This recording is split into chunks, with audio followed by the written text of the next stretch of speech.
Ministério Público Federal disse hoje que Lula era o comandante máximo do esquema da Lava Jato. O que vai acontecer na sequência? As acusações são sobre o triplex do Guarujá, a dona Marisa também foi citada. Quais serão os próximos passos? Se Moro acatar a denúncia, ele vira réu na Lava Jato. É uma coisa de louco, né? O ex-presidente da OAS, Léo Pinheiro, pediu para ser ouvido mais uma vez. O que é que vocês acharam do depoimento?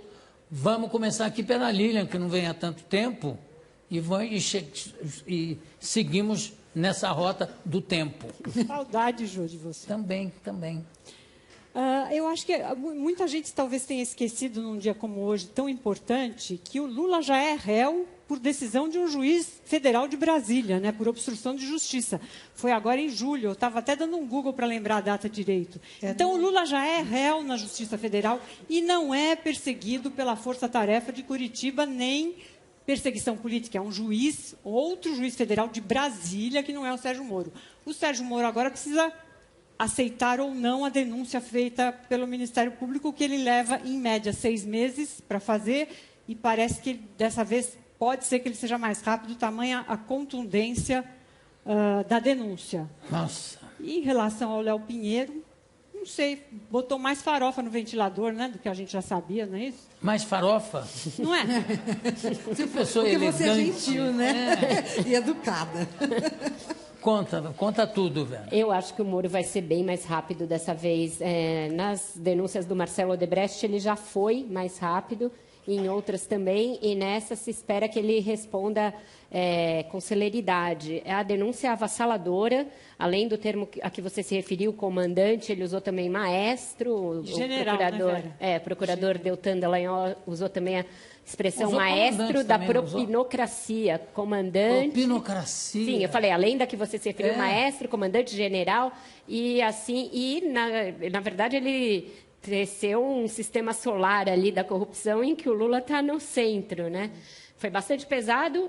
A defesa tentou ser rápida na resposta. A coletiva nem tinha terminado, o advogado do Lula já estava falando, mas não teve o mesmo peso ali para rebater tudo aquilo que ele disse. Além do triplex no Guarujá que você se referiu, ele falou também que a OAS pagou as tralhas do Lula lá, a guarda das tralhas, né? Que o Lula já falou, aquelas minhas tralhas lá, as tranqueiras.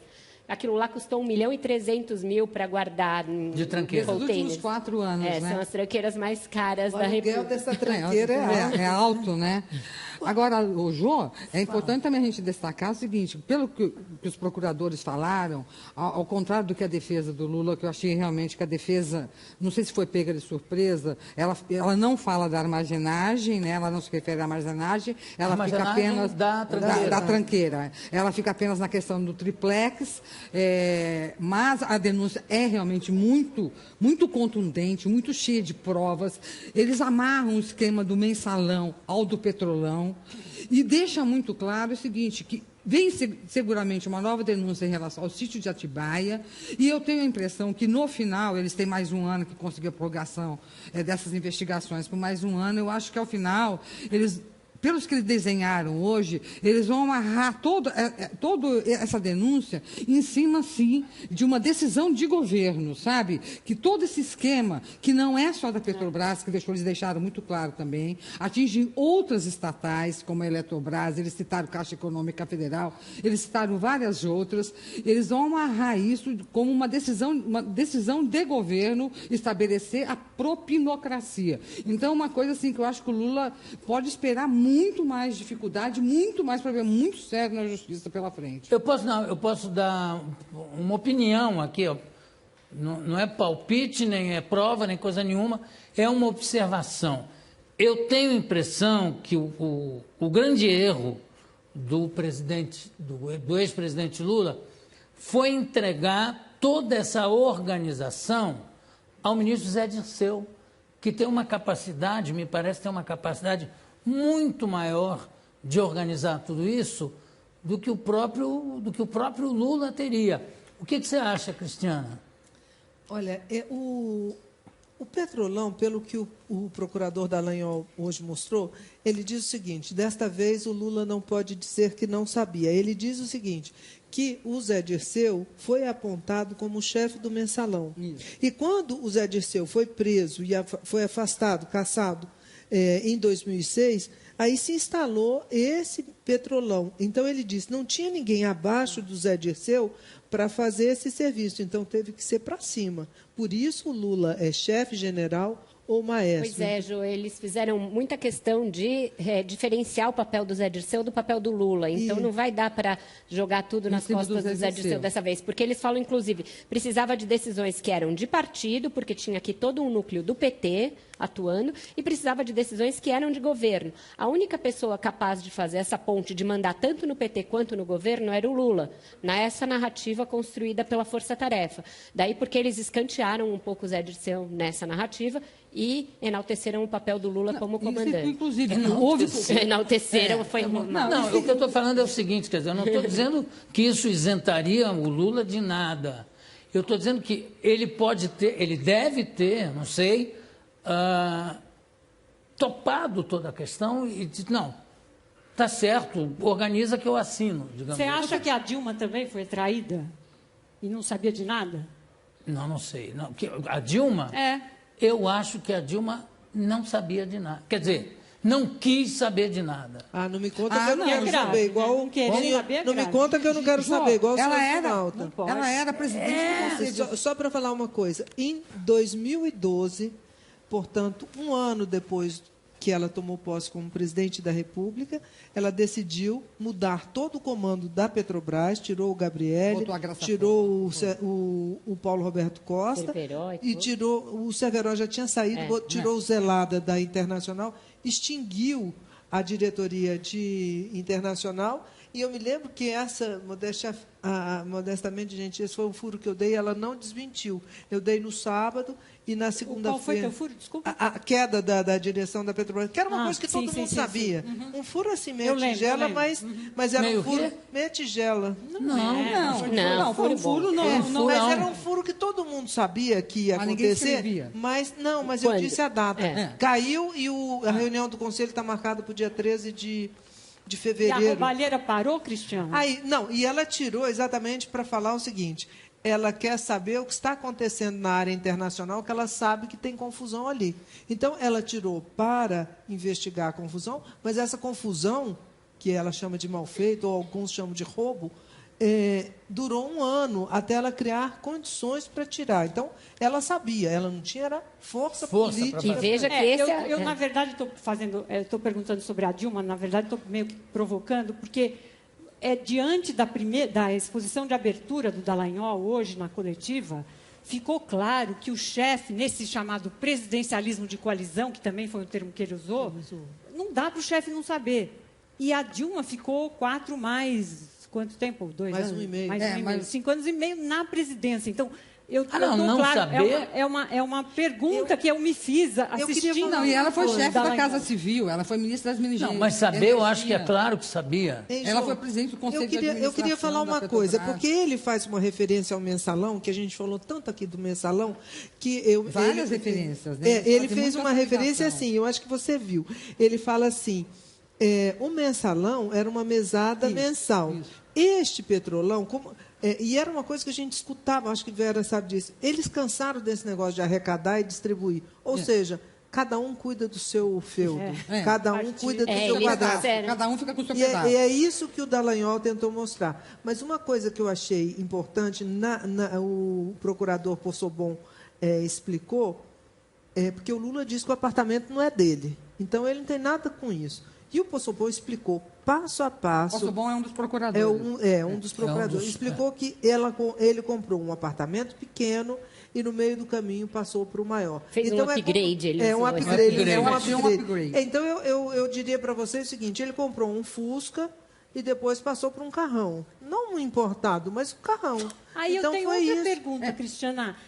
Ainda que mal a gente questione, o que a dona Marisa foi comprar uma cota de um apartamento numa cooperativa de bancário. A dona Marisa é bancária? Não, nem o mas Lula. aquela cota, isso, então, pois é. Vera, quer explicar isso aí? A Bangkok era uma... A Bangkok mas é Ao uma mesmo coisa. tempo, não, que ninguém discuta. é uma cooperativa, eu falo a você, dos Fala, bancários. fala, Vera. É uma cooperativa que era ligada ao Sindicato dos Bancários, mas Que é que do vários PT. dirigentes petistas tinham negócios ali. O PT tem uma origem importante, além dos metalúrgicos, Bangkok também nos foi criada bancários. pelo Sim, o Busquets. PT Foi mandou Busquets, a Berzolini, Berzolini, Facari, todos exatamente. eles Os são- bancários foram importantíssimos, aliás, na época do Collor, do impeachment do Eles Collor. ajudaram a levantar muitos Muito, documentos. muito. Toda essa linhagem vem do Sindicato dos Bancários. Busquets, Berzolini, o próprio Vacari, que está preso. Agora, não a dona Mas Marisa. fizeram um trabalho Não, nessa Maria. época do Collor, fizeram um trabalho relevante, quando levantaram uma série de... Ficaram sem apartamento, mas coitadinhos. Levaram pelo na jeito, cana da aprenderam a cooperativa para ninguém botar Como é que dentro. foi? E, pelo jeito, aprenderam a expertise. Pois é. A Cristiana lembra uma coisa, assim, porque essa história de estar no nome do Lula, estar no nome da dona Marisa, assim, que o Lula não gosta das coisas no nome dele. Ele nega que o sítio seja de Atibaia, mas se você vai lá nas tranqueiras dele, tem um monte de caixa escrito Disse que ele sítio. não tem nem Tem um celular no monte de nome caixa dele. escrito praia. Não tem nem o Tá? quê? Nem Assim, celular eu não no tenho nome dele. apartamento na praia, mas tem um monte de caixa escrito praia. Eu não tenho sítio, mas tem um monte de caixa escrito sítio, que é coisa para ir pra sítio, É um coisa pra ir pra sonho, praia, a pessoa né? deseja. Então, assim, Será eu que não um tenho... dia eu vou ter um sítio? Já vou armazenar essas Então, assim, tranqueiras essa um coisa dia, é- querida. Querida, se eu tiver um sítio, É, eu a já coisa tenho é as muito- tranqueiras. Tem aquela gravação, naqueles áudios que foram colhidos pela Lava Jato e que depois foram desconsiderados, porque o Supremo considerou que eles foram extemporâneos. Tem uma gravação de um dos sócios do filho do Lula com uma nora do Lula, que é uma das gravações mais hilárias de todas. O sócio do filho está lá no sítio de Atibaia, que o irmão dele seria o suposto proprietário. Proprietário. E ele está falando com a nora. Eu estou aqui no quarto da suíte presidencial. Que cafonice é essa, Renata? Tem aqui essas tranqueiras todas. Ela, você não viu o outro sítio oficial? Porque o Lula tem um sítio em Riacho Grande. isso. Então fica muito claro que o sítio era, sim, da família Lula, porque o irmão do suposto dono está lá percorrendo a propriedade e dizendo: estou aqui na suíte presidencial, estou aqui com os vinhos do presidente. Então, tem outros elementos que vão aparecer em algum momento que mostram que essa propriedade... Os vinhos do presidente. Vou abrir aqui um Ela vinho. toma, é. vamos tomar esse vinho bonzão. Pode tomar esse vinho aí, que tem muitos. não sei o porque quê. tinha a questão da adega. Que eu já, A adega com os, com os códigos todos, os códigos de patrimônio. todos, né? Agora, uma pergunta, até certo ponto, ingênua. Se o país não tivesse na crise que está, com não sei quantos mil desempregados... 12 milhões. Quantos? 12 milhões. 12 milhões de desempregados. Será que as coisas correriam com tanta raiva, com vontade de que paguem? Tem que pagar, de qualquer maneira, tem que resolver. Se o país estivesse naquela bonança, naquela coisa, será que O clima seria outro? o clima seria outro? Acho que sim, porque em 2006, no auge do mensalão, o Lula foi reeleito, porque a gente estava num momento de bonança econômica.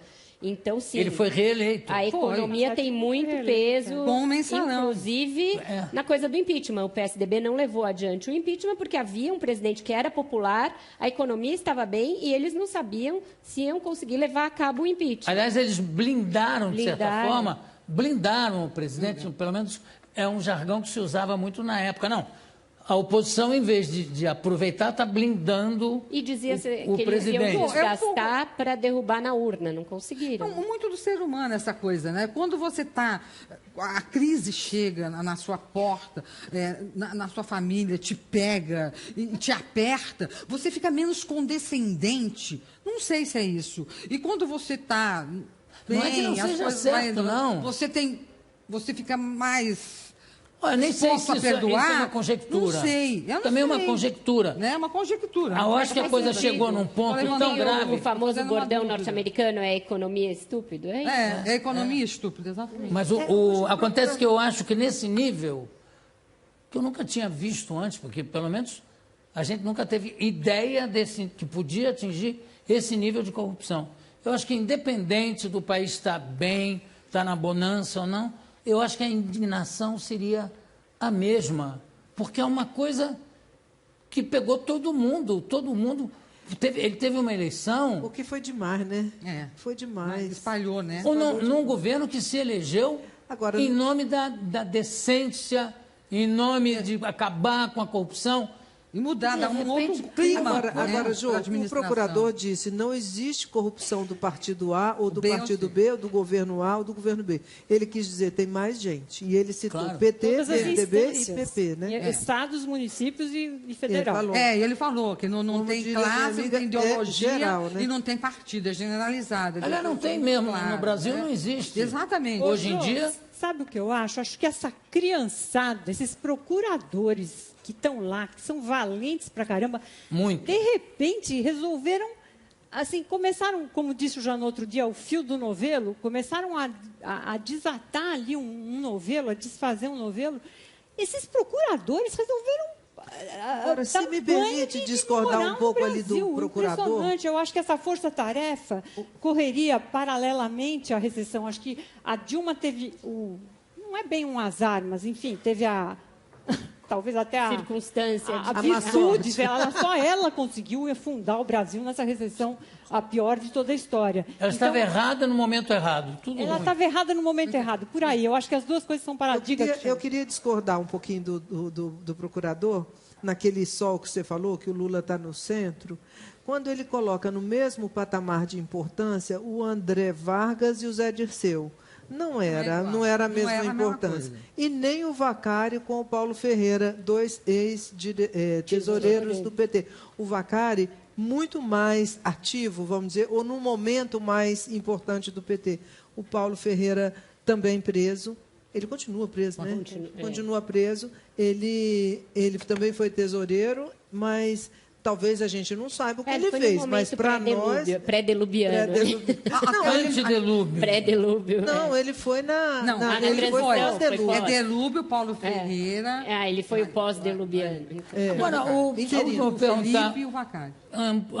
Aninha, Oi. e essa coisa acho que foi o Marcos Valério que disse, eu estou numa penitenciária, eu posso morrer a qualquer momento? Isso que ele... Não, ele corre. O que ele quis dizer Que ele foi o que ele condenado a sabe quantos anos? é tão sério. 44. 44 sem... Não, aí, com todas aquelas coisas que você pode, o máximo é 30 anos, né? Mesmo que ele tenha sido condenado, o máximo é 30. Vai ficar uns Aí 10 você tem o preso, sexto, né? Bom comportamento, um monte de coisa que acaba ficando menos tempo preso. Mas ele vai ficar um bom tempo preso, já está um bom tempo preso, né? Já está bastante tempo preso. Ele está realmente numa penitenciária. Já tá 3 faz sentido anos esse preso, medo? né? Não, Ele já tem um tá, trauma, reza a lenda que ele ficou preso temporário, ele Foi agredido. Ele tomou muito susto na Foi. prisão. E ele se sente muito... Vulnerável. Muito o quê? Vulnerável, ele se sente vulnerável. A gente tem que fazer um break agora e voltamos com as meninas do Jô nesse dia tão importante para a história do nosso país. Essa que é a verdade. Como disse a Lilian, essa meninada resolveu dar um basta em alguma coisa, em algum momento. Não, chega. E daí, pela primeira vez, colocam o Lula no centro de todo o esquema tentacular, né, que tomou com os conta do adjetivos país. fortes, né? Vamos lá, Vini, por favor.